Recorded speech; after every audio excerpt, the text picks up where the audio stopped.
వేరే విధంగా చిత్రీకరించవద్దని మరి కోరుకుంటున్నాను. రాహుల్ గాంధీని ప్రధాని చేయాలనుకునే కొండామురళి సొంత పార్టీ ఎమ్మెల్యేల మీద సొంత పార్టీ నాయకుల మీద బహిరంగంగా కామెంట్లు చేయడం వల్ల అది ఎంతవరకు మంచిదనుకుంటారు? మంచిదో చెడ్డదో అనేది నా అంతరాత్మకు తెలుస్తుంది అంతే తప్ప దాన్ని బహిరంగ చెప్పాలి అనేది. అంతరాత్మ మీకు సంబంధించిన విషయం కానీ ఎదుటి వాళ్ళని కూడా హట్ చేయలేదు, వాళ్ళకి కూడా ఉంటుంది కదా అంతరాత్మ. అదేదో వివరణ వాళ్ళకి ఇవ్వడం జరిగింది. ఎవరికి ఇలా మల్లు రవాణాకు చెప్పడం జరిగింది. పొంగులేటిని టార్గెట్ చేస్తూ ఒక అంశాన్ని ప్రస్తావించారు. ఆయన అలా మామ రాజకీయాల్లో లేకుండా నేను చేశాను కాబట్టి ఇప్పుడు మమ్మల్ని కొండామురళి అంత బలహీనుడా? పొంగులేటి ఫోర్స్ చేస్తే కొండామురళి రాజకీయంగా ఇబ్బంది పడేంత బలహీనుడా? నేను బలం ఎంత ఉన్నా అనేది మీకు తెలుసు, ఇవాళ ప్రజలకు తెలుసు, భారతదేశంలో ఉన్న ప్రతి ఒక్కరికి తెలుసు. దయచేసి నన్ను రెచ్చగొట్టకండి. నేను మొదలే చెప్తున్నా, నేను బలహీనుని కాదు, సాగుకు భయపడా. ఇంకా 4 బుల్లెట్లు ఉన్నాయి నా దాంట్లో. నేను అందుకే కొంచెం నీడకు వస్తారా అని అడిగినా. లేదు మా మీడియా ఆయన చెప్పడం జరిగింది, అక్కడనే పెట్టిండన్నా ఎండైనా మీరు రండి అని. కానీ పొంగులేటి శ్రీనివాస్ రెడ్డిని నియోజకవర్గంలో ఉన్నటువంటి ఎమ్మెల్యేలు అందరినీ ప్రస్తావిస్తూ వీళ్ళంతా ఇవన్నీ విషయాలు చేశారని చెప్పారు కదా. నాకు ఆ విషయమే తెలియదు.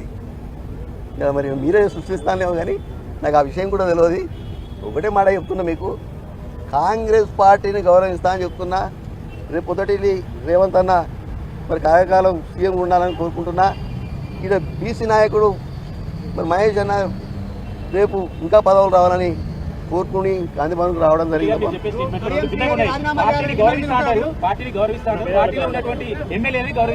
మీరు ఎన్టీవా?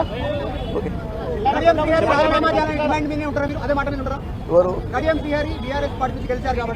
నేను రాజీనామా చేసిన, వాళ్ళు చేసుకుంటే చేసుకోవాలి. నేను మాత్రం రాజీనామా చేసి యునానిమస్గా భారతదేశంలో ఎమ్మెల్సీ ఎవరు గెలవలే, నేను ఒక్కనే యునానిమస్గా గెలిచిన. ఏ పార్టీ కూడా నామినేషన్ కూడా కనీసం వేయలేదు. అయినా బయటకు వచ్చినప్పుడు నేను రాజీనామా చేసినప్పుడు ఆ రోజు మరి ఎవరైతే గౌడు మన టీఆర్ఎస్లో ఉండే అని చెప్పి మా చైర్మన్ గారు, బీసీలల్లా నువ్వు ఒక మొగని అన్నా అని. అర్థమైంది కదా. ఈ బీసీలను ఊరకపోతే ఎట్లా? మీరు కూడా మమ్మల్ని కావాలని రెచ్చగొట్టుకుంటా. దయచేసి బీసీలను గౌరవించండి. బీసీ అది వాళ్ళకి ఎన్ని ఇబ్బందులు ఉన్నాయో నాకు తెలుసు. నేను మొన్న కూడా మాట్లాడినా, నేను అక్కడ వరంగల్లో మాట్లాడినా. మాకు తెలుసు అణగారిన వర్గాలు ఎలా ఉంటాయి.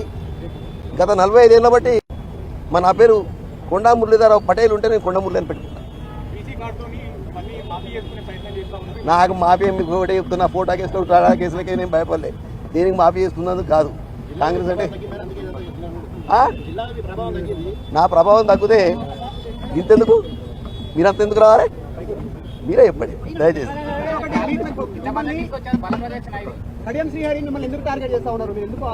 దయచేసి ఒకటే మాట చెప్తున్నా, నేను అంతర్గతంగా లోపల చెప్పినా.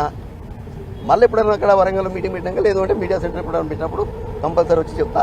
కాంగ్రెస్ పార్టీ అంటే గౌరవం ఉన్నది, మహేష్ అన్న అంటే గౌరవం ఉన్నది, రేవంత్ అన్న అంటే గౌరవం ఉన్నది.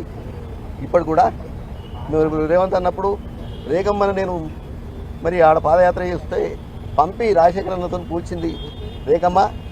మేమంతా ఒకటే, మీరు ఎవరు కూడా దయచేసి దీంట్లో ఎలాంటి విభేదాలు లేవు. అర్థమైంది కదా. దాని ప్రకారం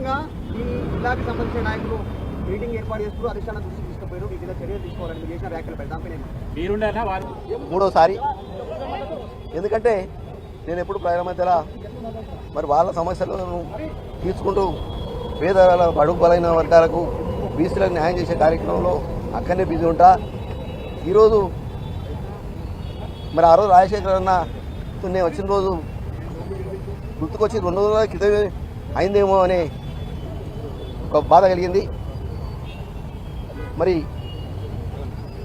నేను ఒకటే మాట చెప్తున్నా, కాంగ్రెస్ పార్టీ అన్నా, కాంగ్రెస్ పార్టీ పెద్దలన్నా నా గౌరవం.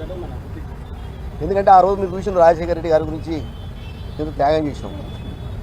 మరి ఈరోజు కూడా ఒకటే, రేవంత్ అన్న ఇలా ముఖ్యమంత్రిగా మళ్ళా ఉండాలని ఒక బీసీ నాయకుడు మరి మహేష్ కుమార్ నన్న పిసిసి అధ్యక్షుడు అయినందుకు మరి సంతోషపడుతూ ఇక్కడికి రావడం జరిగింది. నన్ను ఎవ్వరేం క్వశ్చన్లు అడగలేదు. మరి అందరూ కూడా నాకు దగ్గరే. కాబట్టి నేను ఆ రోజు మరి రాహుల్ గాంధీ గారు మా దగ్గర పాదయాత్ర చేసిండు. రాహుల్ గాంధీ గారు అంటే నాకు గౌరవం. కాబట్టి ఆ రోజు మరి నేను మాట్లాడడం జరిగింది.